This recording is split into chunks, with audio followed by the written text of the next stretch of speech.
السلام علیکم ورحمۃ اللہ وبرکاتہ۔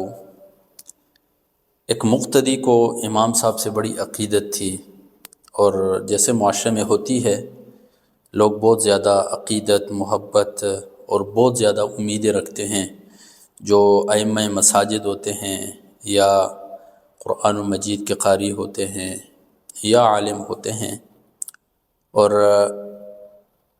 لوگ اتنی امیدیں بھی رکھتے ہیں ان سے، لیکن کبھی کبھار جب ان سے کوئی کام سرزد ہو جاتا ہے تو ائمہ کی طرف سے یہ جواب آتا ہے کہ ہم بھی تو انسان ہیں، ہم سے بھی ہو گیا یہ کام۔ دیکھیں، انسان ہیں بے شک، لیکن لوگ اتنی زیادہ عقیدت کے ساتھ جب امیدیں لگاتے ہیں تو ان کی امیدوں پر پانی نہیں پھیرنا چاہیے۔ ایک عام انسان کی بنسبت ایک امام مسجد کو زیادہ محتاط رہنا چاہیے، زیادہ احتیاط کرنی چاہیے۔ تو اسی وجہ سے جب امام مسجد سے کوئی چیز اس طرح کی صادر ہو جاتی ہے جو غیر متوقع ہوتی ہے، جس کی توقع نہیں کی جاتی ہے، تو پھر لوگوں کی طرف سے ریئیکشن بھی آتا ہے۔ تو اسی طرح ایک مقتدی امام کے ساتھ بڑی عقیدت رکھا تھا، تو سوچا کہ میں امام صاحب کی دعوت کر لوں۔ امام صاحب کو دعوت دی، امام صاحب نے ٹائم دیا، تو امام صاحب چلے گئے ان کے گھر کھانے کے لیے۔ کھانا کھایا، جو بھی حاضر تھا پیش کیا۔ تو جیسے امام صاحب نکلنے لگے تو نماز کا ٹائم بھی قریب تھا، تو وہ جو گھر والا تھا وہ بھی ساتھ ہی نکل آیا، جو مقتدی تھا۔ دونوں مسجد کی طرف چل پڑے، مسجد میں نماز پڑھی بہترین۔ جیسے ہی امام صاحب دعوت سے واپس آئے ہیں تو اس کے بعد امام صاحب دیکھتے ہیں کہ وہ بندہ جب بھی آتا ہے مسجد میں تو امام صاحب سے، یعنی جس طرح پہلے عقیدت رکھتا تھا، جس طرح پہلے محبت رکھتا تھا، جس طرح میل جول ہوتی تھی، وہ تمام چیزیں یعنی ختم ہو رہی ہیں رفتہ رفتہ، اور بس آتا ہے مسجد اور چلا جاتا ہے، آتا ہے مسجد چلا جاتا ہے۔ اور جب کبھی آمنا سامنا ہو جاتا ہے تو امام صاحب کو بڑی عجیب عجیب نظروں سے دیکھتا ہے۔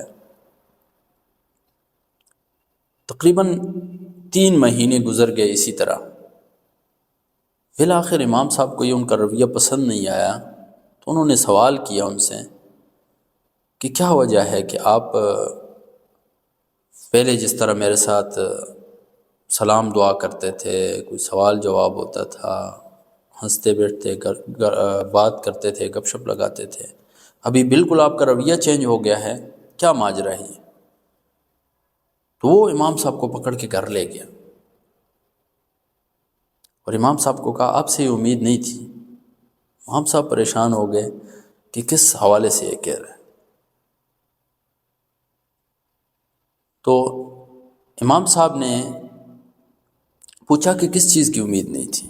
تو کہتا ہے کہ جب آپ گھر سے نکلے تھے، جب 3 مہینے پہلے میں نے آپ کی دعوت کی تھی، تو جب میں مسجد سے واپس آیا تھا تو میری اہلیہ نے کہا کہ یہاں کچھ رقم پڑی ہوئی تھی، وہ غائب ہے ابھی اس روم کے اندر۔ تو ایک گھر میں آپ ہیں، ایک میں ہوں، تیسرا بندہ کوئی اور ہے نہیں ہے، نہ ہمارے بچے ہیں۔ امام صاحب آئے تھے جس دن، اس کے بعد وہ غائب ہے، تو مجھے آپ سے یہ امید نہیں تھی کہ آپ اس طرح کام کریں گے۔ میں تو آپ سے بڑی عقیدت رکھتا تھا، بڑی محبت رکھتا تھا۔ امام صاحب پہلے تھوڑے سے مسکرائے اور پھر کہا کہ مجھے بھی آپ سے یہ امید نہیں تھی، اور مجھے اس چیز پر زیادہ افسردگی نہیں ہے کہ آپ لوگوں نے میرے اوپر چوری کا الزام لگایا، میں اس وجہ سے زیادہ ناراض نہیں۔ امام صاحب نے اسی بندے کو پکڑا اور اسی کمرے میں لے گئے جس کمرے میں بٹھایا تھا، اور پردہ ہٹایا، پیچھے کھڑکی کے اندر ایک قرآن مجید رکھا ہوا تھا، اس قرآن مجید کو اٹھایا اور کھولا اور دیکھا وہ رقم اس میں رکھی ہوئی تھی۔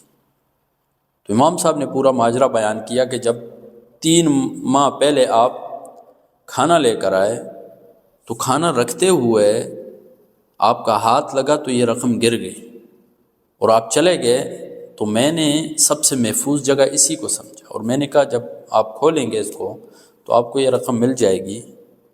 تو مجھے اس بات پر زیادہ افسوس نہیں ہے کہ آپ نے میرے اوپر آپ لوگوں نے چوری کا الزام لگایا، بلکہ اس بات پر زیادہ افسوس ہے کہ یہ قرآن مجید 3 مہینے سے آپ لوگوں نے کھولنے کی زحمت بھی نہیں کی۔ بندہ بڑا ہی نادم ہوا اس بات پر، اور کہا کہ بالکل امام صاحب ہم شرمندہ اس بات پر کہ ہم نے اگر 3 مہینے یا ہماری ایک روٹین کے مطابق روٹین بنا کر ہم نے قرآن کو کھولا ہوتا تو نہ ہمیں طرح طرح کے یہ جو مغالطے ذہن میں آتے رہے یہ آتے ہیں، نہ آپ پر ہم چوری کا الزام لگاتے۔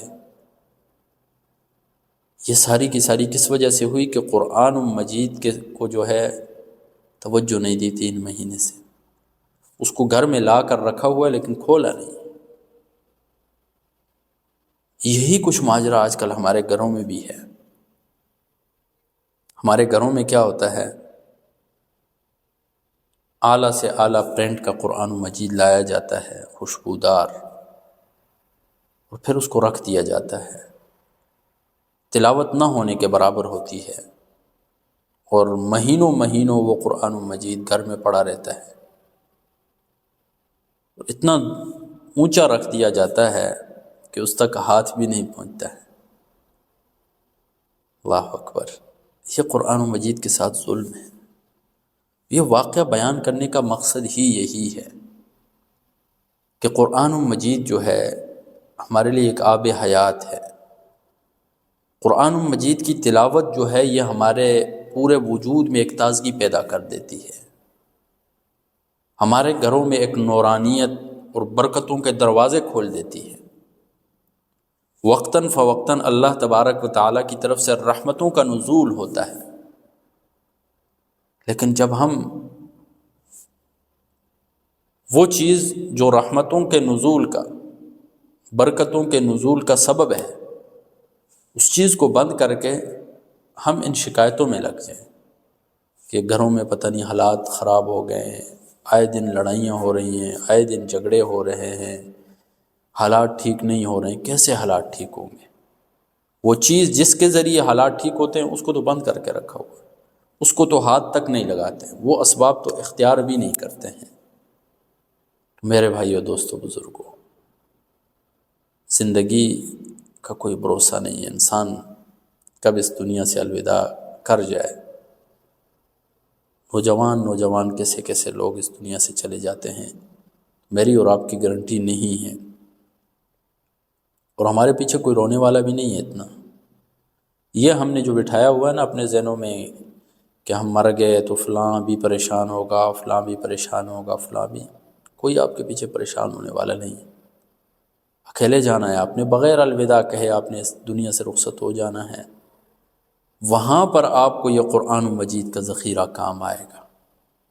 اگر آپ اس دنیا میں قرآن مجید کے حوالے سے خود غرض ہو جائیں تو واللہ یہ خود غرضی اللہ تبارک و تعالیٰ کو بہت پسند ہے۔ ضرور کوشش کریں قرآن مجید کی تلاوت کا معمول بنائیں۔ اگر آپ نے معمول نہیں بنایا ہوا ہے، آج سے پہلے قرآن مجید کی تلاوت میں کوتاہی ہوئی ہے، تو ضرور کوشش کریں کہ آج کے بعد اپنا ایک معمول بنائیں۔ اگر تلاوت آتی ہے اور پھر بھی نہیں کر رہے ہیں تو ایک بڑا جرم ہے، لیکن اگر آپ کو تلاوت آتی ہی نہیں ہے تو کم از کم کوشش کریں آپ آج سے تلاوت سیکھنے کی۔ دفتر جاتے ہیں، اسکول جاتے ہیں، کام کے لیے جاتے ہیں، جہاں بھی جاتے ہیں، اپنی زندگی میں سے تھوڑا سا وقت جو ہے نا اس قرآن مجید کو دیں۔ اپنے دوست احباب میں سے دیکھیں کوئی ایسا ہوگا جو قرآن مجید جس کو پڑھنا آتا ہوگا، اس سے تھوڑا بہت سیکھیں، تھوڑا تھوڑا کر کے سیکھتے جائیں۔ قرآن مجید کو ضرور سیکھیں۔ یہ کسی ملا یا کسی قاری یا اس کے لیے نہیں ہے خاص، بحیثیت مسلمان آپ مسلمان ہیں، قرآن آپ کے لیے، آپ مسلمان ہیں، عبادات آپ کے لیے، آپ مسلمان ہیں، نماز آپ کے لیے، بلا تفریق یہ تمام چیزیں سب کے لیے۔ امید ہے میری یہ چھوٹی چھوٹی باتیں آپ کو پسند آئی ہوں گی۔ جزاکم اللہ خیر۔